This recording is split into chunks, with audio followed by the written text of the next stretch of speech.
अस्सलामु अलैकुम वरहमतुल्लाहि वबरकातुह।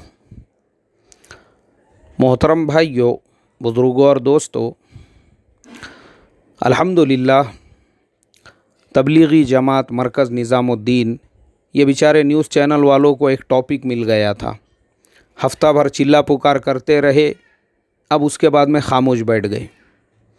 अब क्या हुआ कि कुछ चैनल वाले वो हमारे हज़रत जी मौलाना साद साहब की पर्सनल लाइफ के ऊपर अटैकिंग कर रहे हैं।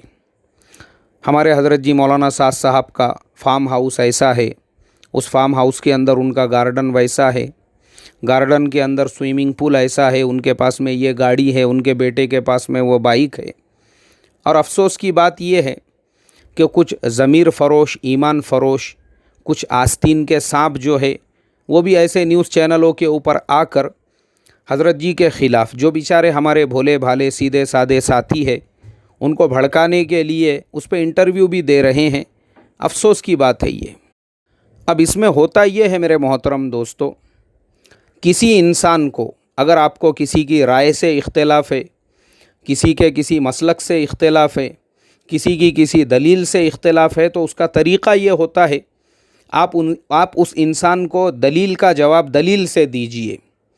लेकिन जिन लोगों के पास में जब दलील बाकी नहीं रहती है और जो लोग जब दलील से जवाब नहीं दे पाते हैं तो वो अपने नीच पने पर उतर जाते हैं और सामने वाले के पर्सनल लाइफ पर अटैकिंग शुरू कर देते हैं कि ये आदमी का घर कैसा है, इसकी गाड़ियाँ कैसी है, इसका बंगला कैसा है, फार्म हाउस कैसा है। इसको नीच पने की निशानी कहते हैं, जब कोई किसी से दलील की बजाय उसकी पर्सनल लाइफ के ऊपर अटैकिंग करे, उसकी ज़ाती ज़िंदगी के ऊपर कि उस इंसान की ज़ाती ज़िंदगी कैसी है। तो ये जो नीच लोग होते हैं, टपोरी होते हैं, छपरी होते हैं और कमीने टाइप के जो लोग होते हैं, वो इस तरीक़े की बातें करते हैं। फिर वो बंगलों की और फिर वो हवेलियों की और फिर वो फार्म हाउस की और फिर वो जो है उस इंसान की पर्सनल लाइफ कैसी है, ये सब बातों का मुज़ाकरा करते हैं। तो आपके सामने भी कभी कोई इस तरीक़े की बात करे तो फ़ौरन समझ जाओ कि इस तरीक़े की बात करने वाला कितने बड़े दर्जे का कमीना और नीच इंसान है।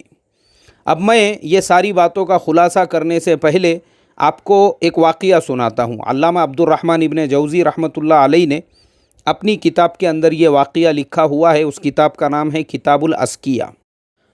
एक यहूदी, उसने इस्लाम कबूल किया, ईमान कबूल कर लिया, वो ईमान में दाखिल हो गया और ईमान में दाखिल होने के बाद उसने कुरान का इल्म सीखा, तफसीर का इल्म सीखा, हदीस का इल्म सीखा, फ़िक़्ह और मसाइल का इल्म सीख कर वो एक जय्यद आलिम दीन बन गया। अब एक ख़ानदानी मुसलमान, किसी मसले के अंदर उन दोनों के दरमियान में मुनाज़रा हुआ। जो बादशाह वक्त थे उनके सामने एक मुनाज़रा हुआ एक मसले को लेकर। अब जो ख़ानदानी मुसलमान साहब थे वो भी बहुत बड़े आलिम थे अपने वक्त के। वो ये बेचारा जो यहूदी था ये भी नौ मुस्लिम था, इसने भी सारी चीज़ें सीखा हुआ था। अब मुनाज़रा चलने लगा दोनों के दरमियान में। तो मुनाज़रा होते होते होते वो जो यहूदी नौ मुस्लिम था, यानी जो ईमान में दाखिल हुआ था, उसके पास इतनी ठोस दलाइल थी, उसने वो ख़ानदानी मुसलमान जो आलिम थे उनको चुप करा दिया। अब वो हो गया चीड़ी चुप। बादशाह सलामत ने उस जो नौ मुस्लिम जो यहूदियत से मुसलमान बने हुए आलिम थे उनको सलाम किया। बादशाह ने कहा माशाअल्लाह माशाअल्लाह, हम आपके इल्म के आगे उसको सलाम करते हैं, आपके इल्म की अज़मत को तस्लीम करते हैं। तो अब ये जो ख़ानदानी मुसलमान था, इसने फ़ौरन बादशाह सलामत से कहा, बोले बादशाह सलामत, आपको उसकी हकीकत नहीं मालूम है, यहूदी है, बोले वो यहूदी है, वो यहूदी से मुसलमान बना हुआ है। अब ये सुनने के बाद वो बेचारे जो यहूदियत से आलिम बने थे उन्होंने फिर एक मर्तबा उस मजलिस में कहा, बोले भाई साहब, मैं यहूदियत से मुसलमान बना, क्या मैंने बुरा किया?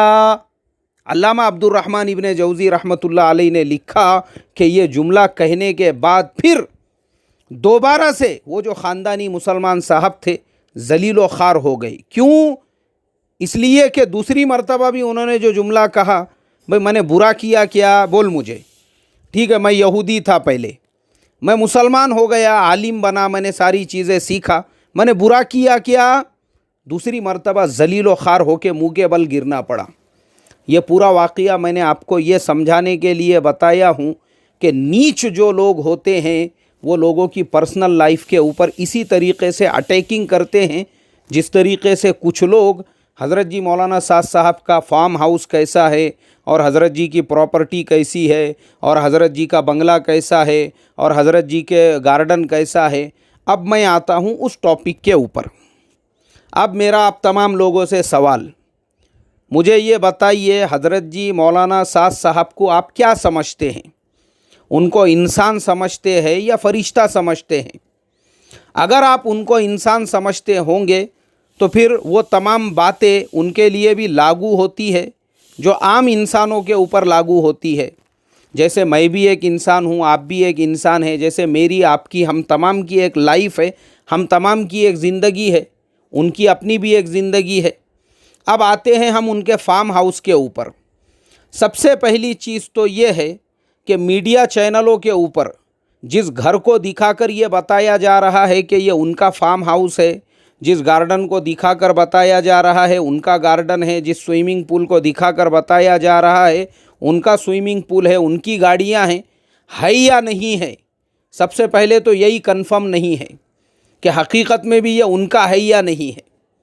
अब दूसरी बात, चलो मान लो वो उन्हीं का है, तो मेरा आप तमाम लोगों से ये सवाल है कि मुझे बताओ इस्लामी शरीयत के अंदर कहाँ से ये चीज़ हराम और नाजायज़ है एक इंसान अपने लिए रहने का घर बनाए, अपने आराम के लिए, अपने सुकून के लिए। हालांकि होना तो ये चाहिए था कि मुसलमानों ने उनके जो अमीर है हज़रत जी मौलाना साद साहब, उनके अमीर होने के नाते से अपने अमीर के लिए तो ऐसा मकान बनाना चाहिए था, आराम वाला, राहत वाला, जिस इंसान के जहन पर पूरे आलम के काम का बर्डन है उसके लिए ऐसा मकान बनाया जाता कि जिस मकान में जाकर वो हफ्ता 15 दिन आराम कर पाते, अपनी फैमिली के साथ, अपने बच्चों के साथ, अपनी पर्सनल लाइफ जो है वहाँ पे गुजार पाते।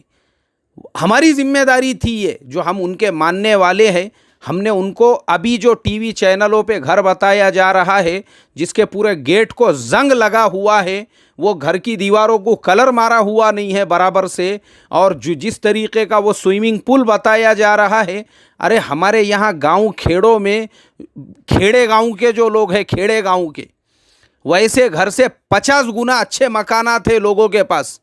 वैसा गेट अगर हमारे यहाँ भंगार वाले को भी देंगे तो वो कबूल नहीं करेगा।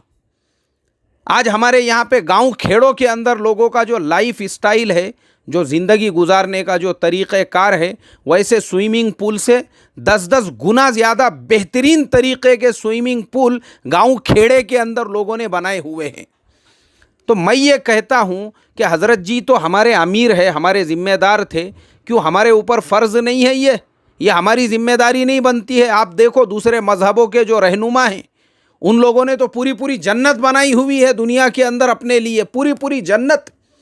अब हम हमारे हज़रत जी के लिए अगर नई जन्नत बना सकते, कम से कम एक पुरसुकून, आराम और इत्मीनान वाला मकान तो बना सकते हैं। मेरे मोहतरम दोस्तों, अफसोस की बात है, मेरे लिए ये अफसोस की बात है, कैसे वो हरामी, कमीने और नीच लोग होंगे कि हज़रत जी का एक छोटा सा मकान, पूरे आलम के अमीर है तबलीगी जमात के, जिन्होंने अपने गांव में, अपने वतन में एक छोटा सा मकान अपने लिए बनाया हुआ है, तो इन खबीसों की आंखों में वो मकान भी खटक रहा है। वो मकान भी, हालांकि उससे 50 गुना ज़्यादा मकान, अच्छे मकान आज तबलीग का आम जो काम करने वाला साथी है गांव खेड़े का, उसके पास में वैसे मकानात थे। अल्लाह रहम फरमाए मेरे मोहतरम दोस्तों, शरीयत के अंदर ये कौन सा हराम है, कौन सा नाजायज़ है, मुझे आप बताइए ना, बताइए आप मुझे। वो मरकज़ निज़ामुद्दीन की 4 दीवारी, हम जब भी वहाँ पर गए हमने अपनी आँखों से देखा, सांस लेने को जगह नहीं है वहाँ पे, खिड़की नहीं है वहाँ पे बराबर से, पूरा बंद है वो चारों तरफ से। एक आदमी वैसे माहौल के अंदर फजर के बाद 2 घंटे 2.5 घंटे बयान, फिर उसके आधे घंटे के बाद में मशवरा, फिर उसके बाद में जो है जमातों के रवानगी की बात, پھر اس کے بعد میں جماعتوں کا مصافہ، پھر ظہر کی نماز، ظہر کے بعد میں جو ہے بیرون کی مجلسیں الگ، اس کے بعد میں آنے والے جماعتوں کی مجلسیں الگ، اس طریقے سے پورے مرکز میں کچھ نہ کچھ عمل چل رہا ہے۔ پھر دیکھتے دیکھتے عصر کا وقت ہو گیا، اس کے بعد میں عصر کے بعد کی مجلسیں، پھر مغرب بعد کی مجلس، پھر مغرب کے بعد مستقل عمل، دعا، اس کے بعد میں عشاء کے بعد حیات الصحابہ۔ میرے محترم دوستو، جس انسان کی بات پورے عالم میں پہنچ رہی ہے، ہم کو سمجھنا چاہیے وہ حیات الصحابہ ایسے ہی نہیں، ایسے ہی خالی کتاب لے کے آئے اور ہمارے مسجد میں جیسے فضائل اعمال کی تعلیم ہوتی ہے اس کو ایسے ہی نہیں پڑھا جاتا ہے، بلکہ باضابطہ گھنٹہ آدھا گھنٹہ پہلے اس کا مطالعہ کرنا پڑتا ہے۔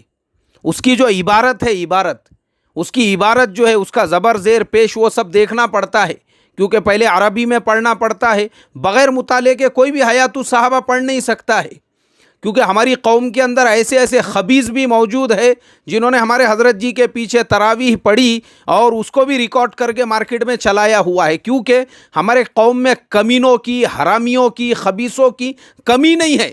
ایک ڈھونڈو، آپ کو ایسے ہزار ملیں گے جو اس طریقے کی نیچ حرکت کرنے والے ہوں گے۔